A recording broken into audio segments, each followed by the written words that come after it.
Bretagne 5, l'invité du 7-9. Et tout de suite, à 8h presque 30, nous accueillons notre invité de la matinale ce matin, Ludovic Lemoignic, conseiller municipal de Saint-Brieuc, délégué au patrimoine, à l'art, à l'histoire et aux langues et cultures de Bretagne. Il est venu jusqu'à nous. Merci beaucoup, Ludovic Lemoignic, d'être là ce matin. Bonjour. Bonjour à terre toute. On va se retrouver ce matin alors qu'on aurait dû se retrouver lundi dernier, figurez-vous. Mais lundi dernier, c'était la grève sur l'antenne de Bretagne 5 pour protester contre les disparités dans l'attribution des subventions régionales aux radios associatives. Ça va d'ailleurs nous amener tout naturellement à parler de langue de Bretagne tout à l'heure. Vous avez parlé en gallo, Chebenez de vous accueillir. On va parler de ces langues de Bretagne et on va parler aussi de l'implication de Saint-Brieuc dans ces langues de Bretagne, parce que lorsqu'on arrive à Saint-Brieuc aujourd'hui, eh bien, il n'y a pas un panneau Saint-Brieuc, mais il y en a 3. Tout à fait. Je rigole parce que ma femme m'avait dit arrête de dire tout à fait à la radio, tu le dis au moins 20 000 fois à chaque fois. Allez, on a tous nos petits tics. C'est ça. Alors donc, ces 3 panneaux à l'entrée de Saint-Brieuc, c'est la mise en valeur des 3 langues, le français bien entendu, mais le gallo et le breton. Alors, qu'est-ce qui a motivé ce choix d'installer ces panneaux ? La reconnaissance de nos langues de Bretagne, pas en sous-titré, pas entre guillemets, pas entre parenthèses, pas en italique, pas en plus petit, mais au même niveau que le français, qui est arrivé sur notre territoire comme bien après le breton, bien après le gallo. Donc c'est la reconnaissance de nos langues, tout simplement. Et Saint-Brieuc a été volontariste. Toutes les communes ou les villes de Bretagne n'ont pas eu, j'allais dire, cette impulsion, cette envie de mettre au moins en bilingue parfois ou en trilingue leurs panneaux. On a un rôle essentiel à Saint-Brieuc à jouer, c'est qu'on est une ville frontière en fait. Quand des communes doivent faire le choix entre guillemets du breton, du gallo, se poser la question, nous la question ne se l'est jamais posée, c'était une évidence. On compte sur le territoire un peu plus de 6 000 bretonnants, un peu plus de 13 000 galaisans. On est vraiment au croisement des langues de Bretagne. Donc pour nous, c'était une évidence de mettre en avant le gallo, le breton, et il n'y a pas égal. Alors il y a aussi à Saint-Brieuc une association, Télène, Tiarvro, qui œuvre beaucoup pour les langues bretonnes, le gallo donc. Alors ici on est en terre galaise, mais il n'y a pas de concurrence entre les langues finalement. Et il y a une charte qui a été signée entre Saint-Brieuc et cette association pour promouvoir justement la langue bretonne et la langue galaise. Exactement, et j'ai même ramené... Ah oui, voilà. C'est la charte officielle de la ville de Saint-Brieuc pour la langue galaise. Voilà, on pourra la voir sur la vidéo qui va être mise en ligne sur la chaîne YouTube de Bretagne 5. Alors cette charte, pourquoi la ville voulait adhérer absolument et voulait signer cette charte ? Encore une fois, c'est une question de reconnaissance et d'équité. La précédente municipalité avait signé la charte du breton donc au niveau 1. Il manquait la charte du gallo, donc par souci de reconnaissance et d'équité, nous devions de signer la charte du gallo aussi à la ville de Saint-Brieuc. Voilà, donc on parle gallo, on parle breton à Saint-Brieuc et dans les rues de Saint-Brieuc. On a l'impression, depuis l'arrivée de la nouvelle municipalité, là on ne parle pas de politique, mais en tout cas de politique culturelle, qu'il y a un souci de mettre en avant la culture à Saint-Brieuc, de mettre en avant les langues, de mettre en avant aussi tout ce qu'on a un petit peu oublié du patrimoine. On en avait un petit peu parlé ici lorsque vous étiez venu précédemment, Ludovic Lemoignic. Est-ce qu'on va continuer dans cette voie-là ? Est-ce qu'on va, j'allais presque dire, passer la démultiplier ? On a d'ores et déjà passé la démultiplier. J'aime pas faire de comparaison, c'est pas l'objet, mais si on devait comparer ce qui s'est fait cette simple année de premier mandat avec les années précédentes, les précédents mandats, clairement on a passé la démultiplier. La signature de la charte du breton s'est fait sur les 6 derniers mois du précédent mandat. Là, les 6 premiers mois de ce mandat-là, nous avons d'ores et déjà signé la charte du gallo. Nous allons signer dès l'année prochaine le niveau 2 de la charte du breton et le niveau 2 de la charte du gallo. Donc oui, la démultipliée, elle est là. On découvre beaucoup de choses à Saint-Brieuc. Alors, dans le patrimoine, alors, je sais que vous êtes, vous crapahutez beaucoup, hein, si vous me permettez ce terme, Ludovic Lemoignic. Vous avez beaucoup travaillé, œuvré autour de la tour de Cesson, cette fameuse tour de Cesson qui domine la baie de Saint-Brieuc, en tout cas, qui domine le port du Légué, le port de Saint-Brieuc. Qu'est-ce qu'on va en faire de cette friche? Parce qu'aujourd'hui, c'est encore une friche. Alors, allez, je vous pose d'emblée la question. Que vous me posez à chaque fois, en fait. Hein. C'est oui, la troisième fois que je je viens ici, et la tour de Cesson revient toujours dans les... Alors, vous n'êtes pas sans savoir que pour la première fois depuis... je ne saurais dire 100 ans, 150 ans peut-être. Pour la première fois, en tout cas depuis de très nombreuses années, la tour de Cesson a ouvert au public lors des Journées européennes du patrimoine, donc les 20 et 21 septembre de cette année, ou 19 et 20 septembre, je ne sais plus. 2000 personnes sont venues sur le site pour découvrir la tour de Cesson. Alors malheureusement, ils n'ont pas pu la découvrir tous, puisque le nombre de places était limité pour des questions de sécurité. Nous avions 350 places de disponibles. On a fait quand même rentrer 400 personnes, plus donc 1500 personnes, 1600 personnes qui sont venues, qui ont pu découvrir les animations sur place, mais qui n'ont pas pu accéder aux visites guidées malheureusement. Nous avons tout de suite décidé, donc le jour même, nous avons décidé de pallier à cette problématique en organisant un autre week-end qui aura lieu, donc je ne peux pas encore vous communiquer la date, ça va arriver très très vite, dès la semaine prochaine les dates seront officielles. Fin novembre, nous ouvrirons de nouveau le domaine au public, et ce coup-ci ce ne seront pas 350 places de visite guidée, ce seront 1400 places de visite guidée qui seront qui seront proposées aux habitants. Donc je vous posais la question de cette tour de Cesson parce qu'elle intrigue, ça fait partie du paysage depuis toujours finalement, et cette mise en valeur, parce que jusque-là on ne pouvait pas y accéder, c'était un domaine privé, maintenant c'est un domaine public finalement. Tout à fait. C'est un domaine public. Maintenant, je comprends, je conçois les impatiences des habitants. Il faut aussi se dire que nous, en tant qu'élus, on a les mêmes impatiences. On aimerait bien que les choses aillent plus vite, qu'on puisse proposer plus de choses très rapidement. Maintenant, c'est un domaine qu'il faut prendre avec énormément de précautions. On a sur ce site, outre l'aspect naturel, boisé, végétal, animal, etc., que je ne maîtrise pas, ce n'est ni mes compétences, ni mon domaine en tant qu'élu. Mais nous avons sur le site quelque chose comme 2000 ans d'histoire. Et 2000 ans d'histoire que nous ne connaissons pas pour la plupart. On a ce qui est visible, la tour effectivement que tout le monde connaît, qui est la tour de Jean IV, élevée au XIVe siècle. On a les blocos allemands, on a le manoir de Glébizouin, voilà, il y a différents bâtiments qui sont visibles. Mais il faut aussi appréhender que sur ce site, on a 2000 ans d'histoire qui sont invisibles, qui restent à découvrir, à appréhender. L'aménagement du site, qui ne sera jamais grandiose, hein. On ne construira pas de bâtiments sur ce site, on l'urbanisera jamais, ça restera un site naturel et patrimonial, mais cet aménagement ne se fera pas sans mieux le connaître. On peut imaginer des fouilles archéologiques, des recherches.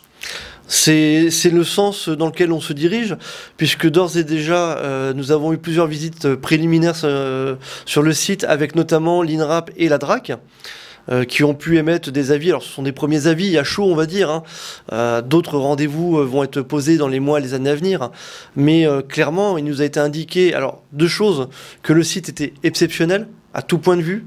Tout était à découvrir et c'était voilà, une mine d'informations exceptionnelle pour l'histoire de la Bretagne en général, hein, parce qu'on a plus qu'un site historique briochin, on a un site historique majeur de la Bretagne ici. Et par contre, en termes de fouilles, en fait, il nous est pas recommandé clairement de faire des fouilles comme on a pu le voir au château du Guildo, c'est-à-dire des fouilles qui vont clairement durer 20 ou 30 ans et qui pénaliseraient le site. Là, on se dirigerait plutôt vers déjà un diagnostic du site, de l'existant, donc c'est un diagnostic de la tour, un diagnostic archéologique, enfin de ce qui se trouve en fait sous la terre, donc avec de l'imagerie moderne comme le lidar.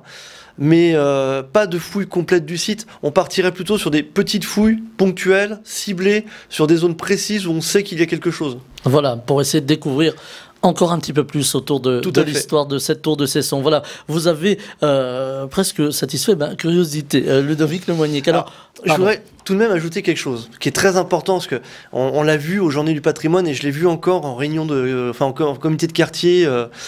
Je tiens à redire à votre antenne que ce projet ne se construira pas dans les bureaux de l'hôtel de ville. Ça ne se fera pas entre 4 élus et 3 techniciens. C'est hors de question, ce n'est pas notre vision des choses au conseil municipal de Saint-Brieuc. Ce projet énorme, long, se fera dans le temps avec les habitants de la ville, du quartier de Cesson, avec les associations, toutes les associations. Voilà. Et ça, c'est très important. Ce n'est pas un projet municipal, c'est le projet de toute une ville. Alors on a le sentiment justement en matière de patrimoine, de découverte ou de redécouverte de cette ville de Saint-Brieuc qu'on a souvent taxé d'une ville un petit peu de passage industriel. Voilà. On a l'impression aujourd'hui que Saint-Brieuc se redécouvre, mais se redécouvre, et vous m'avez tendu la perche Ludovic Lemoignic, se redécouvre avec ses habitants, avec ses quartiers, avec son histoire. On peut parler du quartier de Robien aussi, où on reconstruit l'histoire du quartier, où on redécouvre. Est-ce que c'est important pour une ville comme Saint-Brieuc, qui a été souvent la cible de critiques et autres, de retrouver son histoire, de retrouver son patrimoine, de redorer son blason finalement? C'est très important, d'autant plus que ce sont, faut le dire, hein, les choses telles qu'elles sont, ce sont certains de ces habitants qui ont dénigré cette ville pendant des années et des années, qui ont contribué finalement à une vision de Saint-Brieuc sombre, insécuritaire, enfin voilà. Mais aujourd'hui, ce sont aussi ces... peut-être pas les mêmes, mais ce sont en tout cas les habitants de Saint-Brieuc qui contribuent aujourd'hui par leur travail depuis des années, hein, qui a peut-être été moins visible, mais qui a toujours été présent. Ce sont les associations et les habitants de la ville qui contribuent au renouveau de cette ville. Alors, il y a une demande de renouveau à Saint-Brieuc. Alors, quand on regarde les cartes postales, on a vu que Saint-Brieuc a eu plusieurs époques. L'époque du ferroviaire, on va y revenir, puisque de gros travaux sont prévus sur le boulevard Sévigné, hein, qui descend justement au port du Légué, et qui conduit vers la voie express aussi. Est-ce qu'aujourd'hui, c'est important de conserver le patrimoine et de moderniser en même temps? Est-ce qu'on peut arriver à faire les deux sans trop casser? Il faut arriver à faire les deux. Sacraliser le patrimoine pour le sacraliser, ça ne mène à rien. C'est-à-dire qu'un monument historique qui est certes conservé, mais qui est cependant vide de sens, vide de destination, ça ne mènera à rien. Il finira par redevenir une ruine et on finira par l'oublier. Il faut que le patrimoine vive avec son temps. Il faut conserver les monuments, peut-être pas tous. Certains monuments, disparaissent. C'est un petit peu le cycle de la vie, j'ai envie de dire. Je pense notamment au passage de la Poste, qu'on aurait tous aimé garder, mais voilà, les choses ont fait que ce passage a fini par disparaître, être démoli. C'est l'histoire d'une ville. Il y a 200 ans de ça, la ville comptait encore 1000 maisons à colombage. Aujourd'hui, il n'y en a plus que 50. C'est dommageable, mais c'est le sens de la vie. Les choses disparaissent, d'autres arrivent. Il faut faire une forme d'inventaire pour transmettre, pour la suite, pour les générations futures. Il faut faire un inventaire, pour préserver un patrimoine, pour l'aimer, il faut déjà le connaître.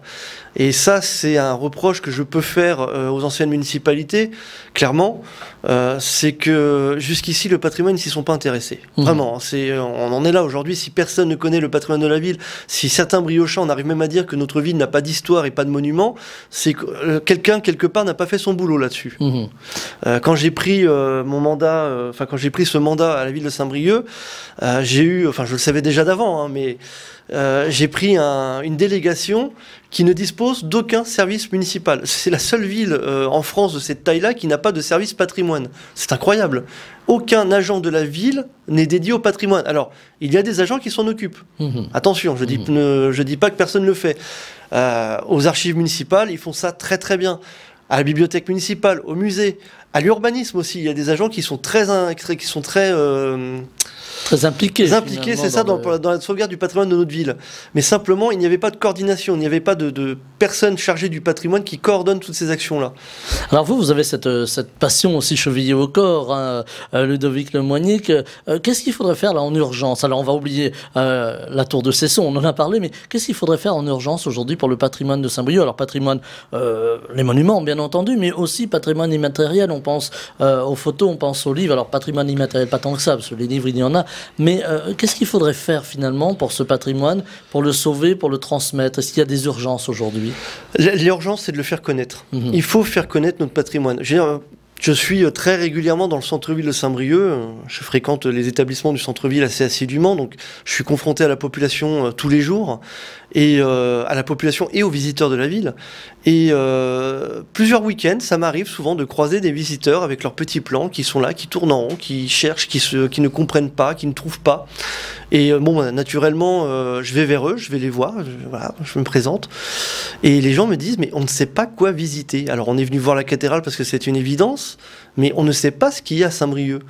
Je ne comprends pas aujourd'hui qu'en passant par l'Office du tourisme ou par l'hôtel de ville, les visiteurs, comme les Briochins, ne savent pas quoi voir à Saint-Brieuc. Ils ne savent pas qu'il y a l'hôtel du Saint-Esprit du XVe siècle, qui est quand même un bâtiment magnifique, un manoir urbain en plein cœur de ville. Ils ne savent pas qu'il y a la fontaine Saint-Brieuc. Ils ne savent pas qu'il y a la tour de Cesson. Ils ne savent pas qu'il y a des ponts, des ouvrages d'art. Je ne comprends pas. Et ça va être vraiment la première étape cruciale. Ça va être d'inventorier, de répertorier tout cela et de le faire connaître. De communiquer finalement sur ce patrimoine briochin. Exactement. Alors, on parle aussi de politique à Saint-Brieuc. Vous n'allez pas y échapper, Ludovic Lemoignic, qui est aussi un petit peu en marge du patrimoine. On a l'impression de Saint-Brieuc qui revit un petit peu depuis l'arrivée de la nouvelle municipalité. C'est pas à dire que l'autre n'avait rien fait, bien entendu, mais voilà, il y a un nouvel esprit qui souffle à Saint-Brieuc. Est-ce que là aussi, il va falloir, en termes de politique d'aménagement de la ville, en termes de mieux vivre aussi, parce que c'est une grande demande aujourd'hui de mieux vivre. Est-ce que là aussi vous avez des pistes? Est-ce que vous y travaillez chaque jour? Je pense que dans notre équipe municipale, il y a un axe essentiel qui va faire la différence avec ce qui s'est fait précédemment. Moi, je l'ai vécu en tant que briochin. Je suis politique, mais assez récemment finalement. C'est mon tout premier mandat, je n'ai jamais été élu. Je suis certes militant de l'UDB, mais ça fait depuis 2 ans. Donc quand je suis arrivé à Saint-Brieuc, j'étais pas du tout politisé. Et j'ai été confronté à ça, c'est-à-dire d'arriver dans cette ville et d'être confronté en fait à des projets, des aménagements, sans avoir été concerté, sans avoir pu donner à un moment ou à un autre mon avis. Et ça, je pense que c'est vraiment une marque essentielle de notre équipe, c'est de construire des projets, mais de les construire avec les habitants. Voilà, ça ne se passe pas, comme vous le disiez tout à l'heure, dans un bureau, ça dépasse l'hôtel de ville. Justement, Saint-Brieuc est aussi une terre politique. Saint-Brieuc a toujours été une terre politique, une terre d'engagement. On voit aujourd'hui que des élections vont arriver, ça vous aura pas échappé. Malheureusement. Lemoignic, élections présidentielles, élections législatives. On voit aussi beaucoup de tensions. Alors Saint-Brieuc semble un petit peu échapper à ces tensions. On parle pas trop d'insécurité, on parle pas trop, et pourtant il y en a, c'est comme partout. Est-ce que pour vous, le climat actuel vous inquiète, vous intrigue, alors à Saint-Brieuc un petit peu plus largement, hein. Pour être tout à fait honnête, j'essaie de pas m'intéresser à tout ça parce que clairement, dès qu'on regarde un petit peu ce qui se passe en France, dans le monde, en politique, dès qu'on commence à regarder un petit peu ces futures élections présidentielles, il y a de quoi devenir marteau, honnêtement. Il y a de quoi devenir marteau. Donc j'essaie de me préserver de tout ça et de ne pas trop m'y intéresser. C'est peut-être pas bien de dire ça pour un élu municipal, mais je me préserve. J'ai déjà du stress parfois, j'ai déjà des coups durs. Enfin, j'ai parfois des coups durs en tant qu'élu. On est confronté comme des fois à des mécontentements, à des choses parfois vraies, parfois fausses, mais voilà, qu'on n'aime pas entendre. Donc c'est déjà très dur finalement être un élu de terrain. Alors si en plus on commence à regarder ce qui se passe au niveau régional, au niveau national, c'est décourageant. Donc c'est peut-être pas un tableau finalement très positif que je brosse, mais j'ai presque envie de dire à Saint-Brieuc, pour vivre heureux, vivons cachés à Saint-Brieuc, on est bien. Non, finalement, il ne faut pas trop parler de Saint-Brieuc, hein. On n'est pas bien ce matin, on en parle sur les ondes. Non, essentiellement, on sait que la vie nationale, la vie politique nationale, ne serait-ce qu'au niveau culturel, peut aussi avoir des répercussions à l'échelle locale. Et c'était ça un petit peu le sens de ma question. Alors moi, c'est en tant que militant de l'Union démocratique bretonne, donc un parti fédéraliste et autonomiste, c'est un petit peu ce qui me gêne justement. C'est normal que dans notre pays, ce qui se passe à l'échelle nationale touche les territoires. Bien sûr, c'est comme ça dans tous les pays, aucun pays n'y échappe. Cependant, il faut reconnaître que dans le nôtre, on est un petit peu trop dépendant de ce qui se passe à Paris. Ce qui se passe à Paris nous touche un petit peu plus que ça ne devrait, je trouve quand même. On n'a pas assez de décentralisation, finalement, ce fameux mot de la décentralisation. Non, la décentralisation en France, mais c'est une vaste blague. Il n'y a jamais eu de décentralisation en France, c'est pas possible. Ça n'existe pas dans notre pays, on n'a pas cette culture-là. On n'y arrive pas, on en est incapable. Je pense que tout à chacun le souhaite. Les habitants parlent aujourd'hui beaucoup de démocratie locale, participative.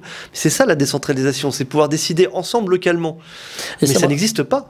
Et ça me ramène à Saint-Brieuc, où on voit quand même une vie de quartier. Alors quand je dis de quartier, je les mets au pluriel, très importante. On s'aperçoit que les habitants ont des demandes, ont des requêtes vis-à-vis de la municipalité, mais aussi font beaucoup de choses. On le voit dans tous les quartiers de Saint-Brieuc. Est-ce que c'est là aussi une posture de la municipalité de se dire, voilà, on va essayer de laisser aussi les quartiers vivre, proposer, aller presque imposer leur tempo, j'allais dire. C'est dans l'ADN de notre équipe, hein, c'est de dire, vous, habitants, qu'est-ce que vous voulez faire? Qu'est-ce que vous proposez? Et nous, on va vous accompagner pour le faire. On va pas le faire à votre place. C'est pas ça le but d'une municipalité. Le but d'une municipalité, c'est d'accompagner. Donc moi, ce que je dis en termes de patrimoine et de culture bretonne, puisque ce sont mes délégations, ce que je dis aux associations systématiquement, c'est qu'est-ce que vous voulez amener pour la ville? Qu'est-ce que vous voulez faire? Qu'est-ce que vous avez envie de faire? C'est quoi vos rêves? C'est quoi vos... Et je vous dirais, où est-ce qu'on peut vous accompagner? Qu'est-ce qu'on peut faire pour vous aider à réaliser ça? Alors on parle de mieux vivre, du bien-être à Saint-Brieuc. Il y a beaucoup de travaux aujourd'hui à Saint-Brieuc. Alors on râle beaucoup sur la circulation, mais là je crois que c'est pas seulement typique de Saint-Brieuc. Est-ce que là aussi ce bien-vivre, il faut le réinstaller à Saint-Brieuc? On avait l'impression un peu d'une ville un peu froide où chacun était un peu dans ses occupations. Si je peux me permettre un coup de gueule, parce que vous parlez de circulation, de stationnement, enfin de... Allez, voilà. la parole est libre. Je vais y aller parce que je suis piéton. Je le dis, je n'ai pas le permis, je n'ai jamais voulu le permis, ça ne m'intéresse pas. Conduire ne m'intéresse pas. C'est dans ma façon d'être, c'est comme ça.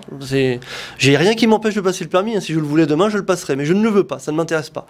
Donc je suis piéton. Or, j'entends énormément les automobilistes se plaindre, systématiquement se plaindre. Je vois aujourd'hui les gens qui disent « Ah, Saint-Brieuc, c'est une catastrophe pour circuler, pour se stationner ». Sauf que quand on sort un petit peu de notre ville, quand on regarde la presse régionale, nationale par exemple, on constate que là, en ce moment d'ailleurs, toutes les presses locales, toutes les presses régionales font état de toutes leurs villes, toutes les villes de France qui se plaignent du stationnement, de la circulation. Donc j'ai plutôt l'impression qu'en fait, plutôt qu'un vrai problème, il y a peut-être un problème de mentalité automobiliste. Je précise, parce que je sais que je peux me faire tacler là-dessus. Moi, en tant que piéton, donc je vais travailler tous les jours à pied. Je fais à peu près une dizaine de kilomètres à pied pour aller travailler.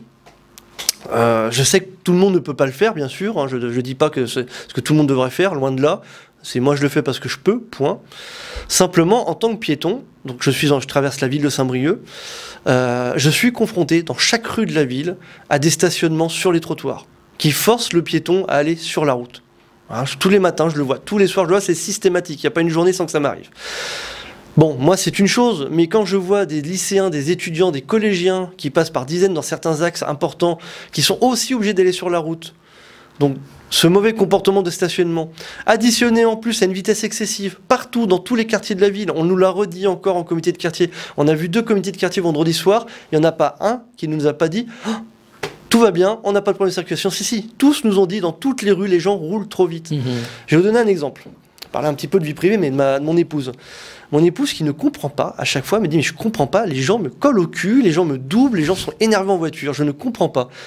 Ben, c'est tout simplement parce qu'elle respecte la limitation de vitesse. On a fait le constat, on a regardé, en fait, elle respecte la limitation de vitesse. Et du coup, les gens, comme ils roulent plus vite, eh ben, ils veulent la doubler. Je sais pas, on est dans une espèce d'ère de la vitesse, de tout de suite. On ne prend plus notre temps. Justement, alors, il y a ce projet 30 à l'heure à Saint-Brieuc, hein, qui commence à faire un petit peu de vague. On dit, oh là là, oui, mais on va pas pouvoir circuler. Et pourtant, on a l'impression aussi que les gens ont besoin de prendre du temps. Et vous mettez le doigt sur l'essentiel de Vic Lemoignic, c'est qu'aujourd'hui, on a une société qui va très vite. On n'a pas le temps d'écouter, on n'a pas le temps de parler, on n'a pas le temps d'expliquer. On fait du buzz, beaucoup de buzz. Est-ce que là, aujourd'hui, peut-être des expériences comme des villes comme Saint-Brieuc, d'aller moins vite, d'essayer d'apaiser. Est-ce que l'apaisement, c'est finalement l'avenir? Ah mais moi j'en suis persuadé. Il va falloir de toute façon, à un moment ou à un autre, qu'on remette nos modes de consommation, nos modes de vie. Il va falloir qu'on le remette en cause. C'est inévitable. Il faut arrêter de se mettre des œillères. Parlons du prix de l'essence, par exemple. Hein. Je comprends la colère. Hein. Moi-même, des fois, je râle contre le prix de certaines choses. Mais il va falloir à un moment se rendre compte que l'essence, un jour, va disparaître. Ce n'est pas éternel. Les réserves ne sont pas illimitées. Donc, le prix ne fera de toute façon qu'augmenter. On arrivera un jour au stade où il n'y en aura plus. Donc, il faut absolument voir les choses telles qu'elles sont et, du coup, changer notre façon de faire, notre façon de voir. Moi, la ville à 30 km/h, je suis totalement d'accord. Il n'y a pas une journée sans qu'un gamin, un adulte, soit menacé de mort, on va dire les choses telles qu'elles sont, parce que les gens roulent trop vite. C'est un fait. Déjà à 50 km/h, ils n'arrivent pas à rouler, ils n'arrivent pas à respecter la limitation de vitesse. Eh ben baissons-la encore, apaisons la ville. Est-ce qu'il faut enlever la voiture de la ville? C'est la grande question. Non, il ne faut pas enlever la voiture de la ville, et non, hors de question. Saint-Brieuc, c'est quand même une ville assez particulière et atypique, dans le sens où c'est la principale agglomération du département, et la seule agglomération du département, enfin la seule grosse agglomération. Donc forcément, les gens qui viennent de l'extérieur ont besoin de leur voiture pour venir à Saint-Brieuc. Je vais pas... Enfin, personne d'ailleurs, ni moi, ni aucun collègue de l'équipe municipale, ni personne ne peut dire... Personne qui habite à Quessoy va venir à pied ou à vélo à Saint-Brieuc. Il en est hors de question. Mais par contre, des gens qui viennent travailler à Saint-Brieuc, du même village, ne peuvent-ils pas prendre une voiture au lieu de 4 voitures? Puisqu'aujourd'hui, la plupart des gens sont tout seuls dans leur voiture. Est-ce qu'on ne peut pas s'arranger pour diminuer un petit peu la voiture? Sur la route à côté de chez moi, j'habite juste à côté du rond-point de Brésilliers. Tous les jours, il y a 20 000 véhicules qui s'engouffrent sur cette route. Est-ce que sur ces 20 000 véhicules qui, pour la plupart, n'ont qu'une personne, est-ce que les gens ne peuvent pas covoiturer, se retrouver entre voisins, un petit peu communiquer, et dire, bah, tu vas à Saint-Brieuc tous les jours, bah, allons-y ensemble. Et déjà, si on arrivait à enlever sur 20 000 voitures, ne serait-ce qu'un quart de ces voitures, je pense que le niveau de circulation, ça ira mieux. Et c'est aussi du lien social, finalement. Et c'est aussi du lien social. Enfin, on a créé en fait une ère du tout de suite, de la vitesse et de l'individualisme. Où voilà, il faut que j'arrive très vite là où je dois aller. Je suis tout seul, j'emmerde les autres, je suis dans ma bulle, dans ma bagnole, j'emmerde tout le monde. Mais c'est ça, c'est ça. Les gens aujourd'hui, il faut voir comment certains automobilistes sont agressifs, c'est incroyable.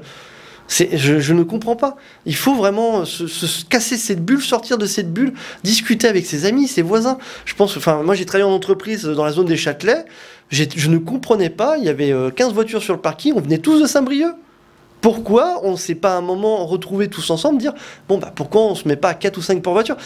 Et le coût du prix de l'essence, on y gagnerait aussi parce que peu importe si l'essence augmente, on est 4 dans la voiture, on partage les frais.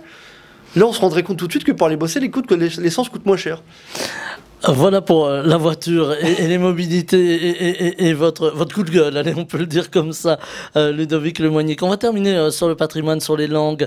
Vous êtes venu aussi avec un livre. Là, j'aurais voulu que vous nous en disiez un mot j'allais dire un petit opuscule. Non, il y a quand même quelques pages. C'est un livre autour du galop. Alors, dites-nous tout, Ludovic Lemoignic. Alors, c'est un livre qui est tout récent et qui a d'ores et déjà pris une grande importance dans ma vie. C'est Chemine de galop pour le monde venu, donc méthode d'apprentissage de galop pour les adultes. Ça a été écrit par Fabien Lécuyer, que je remercie infiniment à la fois pour le livre, mais aussi son accompagnement constant depuis que je suis élu à la ville de Saint-Brieuc. C'est en fait la première méthode d'apprentissage de la langue galaise. C'est pas rien quand même ça. Ça c'est important. On peut se le procurer, les auditeurs peuvent se le procurer ce livre. Tout à fait. Alors, dans les bonnes librairies. On peut se le procurer à peu près partout. Il coûte 30 €, mais c'est ni plus ni moins qu'un outil qui va permettre de remettre le galop à sa juste place, c'est-à-dire partout. Voilà, on avait un petit peu oublié le galop, le breton l'avait un peu occulté, on peut le dire sans méchanceté vis-à-vis du breton bien sûr. Bah, je l'avais déjà dit à cette antenne-là, je pense, hein, mais moi je le vois d'ailleurs, hein, dans les opérations qu'on mène vis-à-vis du galop, il n'y a pas... c'est minoritaire, c'est ultra minoritaire, mais néanmoins, j'ai encore des gens aujourd'hui qui viennent me dire « Oh oui, mais le galop, ça vient effacer le galop. » On est même venu me dire que c'était une arme des Jacobins pour supprimer le breton en Bretagne et détruire nos cultures. Enfin, on va remettre les choses dans le contexte, hein, d'accord? Le breton est très, très ancien. Plus ancien que le français, plus ancien que le galop. Ça, là-dessus, on est tous d'accord. Mais le galop, c'est pas une version du français qui est venue nous parasiter. C'est pas du tout ça. En fait, le galop, il est à la hauteur du français. C'est-à-dire que c'est une langue, déjà, comme le breton, c'est une langue, le galop. Il n'y a pas d'ambiguïté là-dessus. Mais le gallo, donc c'est une langue quand même qui est millénaire aujourd'hui maintenant, mine de rien, et qui est issue du latin en fait, comme le français et comme bien d'autres langues dans notre pays. Donc ce n'est pas moins que le français, ce n'est pas plus que le français, mais ce n'est pas non plus moins que le breton, et ce n'est pas plus que le breton. C'est une de nos deux langues de Bretagne, voilà. Et c'est là-dessus que l'on va se quitter. Ludovic Lemoignic sur le galop et ce livre, donc on mettra les références sur le site de Bretagne 5, c'est promis. Ludovic Lemoignic, conseiller municipal de Saint-Brieuc, délégué au patrimoine, à l'art, à l'histoire, aux langues et cultures de Bretagne. Vous étiez notre invité ce matin, ce lundi matin. Je vous en remercie. Vous êtes venu en direct au micro de la matinale. Je vous souhaite une très belle journée. À la prochaine. À la prochaine. Bretagne 5 matin, le 7-9, Stéphane Hamon.